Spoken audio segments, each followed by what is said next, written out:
Dugout News YouTube channel is what you're watching. Welcome aboard. Welcome aboard. Got some news for you concerning Bakhram Murtazaliev and what the future holds. But first, his promoter has come out to say that Bakhram Murtazaliev became a star overnight with that Tim Tszyu win.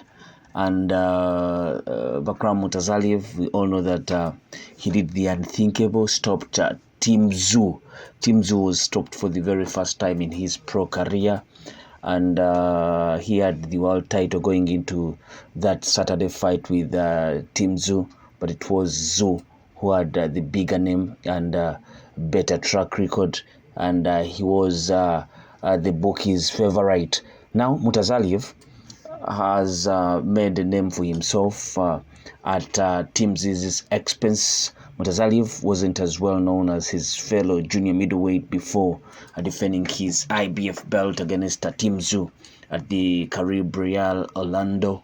Now he will be remembered for sending Tim Tszyu to the canvas 4 times in 3 rounds en route to a stellar technical knockout victory. And Murtazaliev will be must see whenever and against whomever he returns. I think he became somewhat of a star overnight, said Joe Rotunda, director of operations for Main Events, which promotes Murtazaliev. Rotunda spoke with various media houses and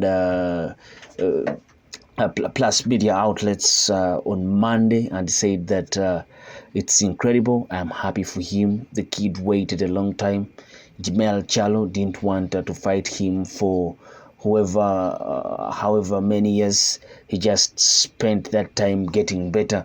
The performance reminded Rotunda of when another Main Events fighter, Sergey Kovalev, traveled to Wales and took out the previously unbeaten Nathan Cleverly in 4 rounds in 2013 to win his first light heavyweight world title.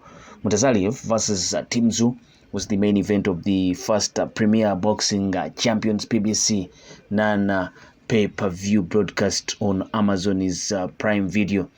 Other than UFC Fight Night, there was no competition as far as combat sports. Rotunda said if you were a diehard or maybe a casual fan, you were probably home watching that fight and you watched Bakhram take over the world right there. I think everyone tuned in, and I think everyone said, holy shit, there's a new sheriff in town at 154. There are a lot of gunslingers in this town. However, that means plenty of potential opportunities, whether it's unification bouts with Terence Bud Crawford or Sebastian Fundora, all contenders such as Serhey Bohachuk, Charles Cornwell, Erickson Lubin, Israel Madrimov, Virgil Ortiz, and Errol Spence Jr. Rotunda said main events ahead. Kathy Duva will work with Murtazaliev's team on the path forward, and that the path may depend on what happens in upcoming fights among the other top junior middleweights. The division is hot, Rotunda said. There's no easy roads moving forward, but it's all fun, big fights no matter who you line up against. Now, the guy just became a star right there at super welterweight, junior middleweight, 154 pounds. That's what it is. That's what it is with that beating. The guy is already on everybody's mouth, and he has a 10-year professional career. He just made a name for himself with hardcore boxing fans by destroying former WBO junior middleweight champion Tim Tszyu in 3 rounds. He's 31. He will need to work quickly to get into other unification bouts with Terence Crawford or Sebastian Fundora. He should be going into those fights. He shouldn't front the money thing. It should be about making those fights happen. We should be seeing undisputed at 154. I think now with Murtazaliev, now many fans do understand that Terence Crawford shouldn't be making that desperate move up to fight Canelo Alvarez. He should be concentrating at 154 and probably aiming to become 3 division undisputed champion. That's what's up. But there might involve some hurdles. You see, that might be one night off, or that might be the making of Murtazaliev. How about him aiming for fights with guys like Israel Madrimov? That should be a very good fight to make. Israel Madrimov and Sei Bohachuk are scheduled to fight, especially I think on the Tyson Fury or Alexander Usyk rematch undercard. So with what comes out of that fight, it will go a long way in defining, because Israel Madrimov went all the 12 rounds with Terence Bud Crawford. Sei Bohachuk, many people feel he was cheated out in the judges giving their bout to Virgil Ortiz, and so with the win of that fight and the way he wins, that will go a long way in defining who the champions will be fighting next. If the champions don't fight each other, then maybe you have because Israel Madrimov, if he wins, he has already fought Terence Crawford.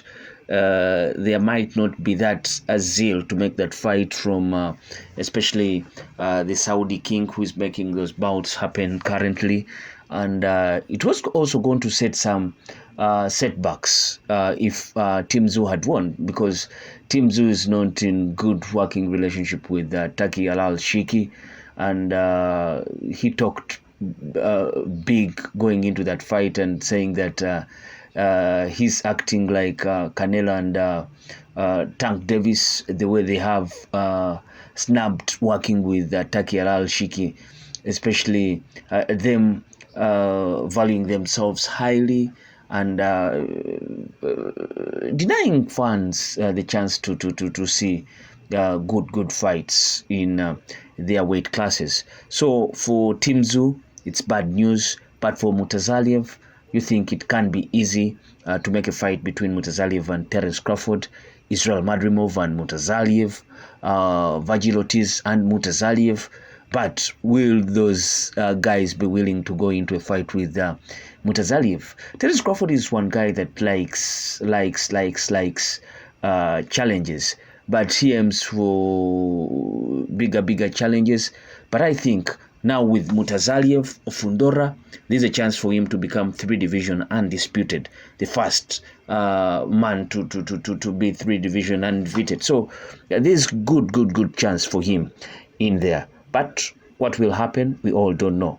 But what we know is that Murtazaliev is the boogeyman now at 154, and he's the guy that many hardcore boxing fans would love to see in a fight against anybody at 154. He just became a star with that devastating and destructive performance against Tim Tszyu. What do you think of all this? Do place your comments in the comment section below. I sign out. Peace.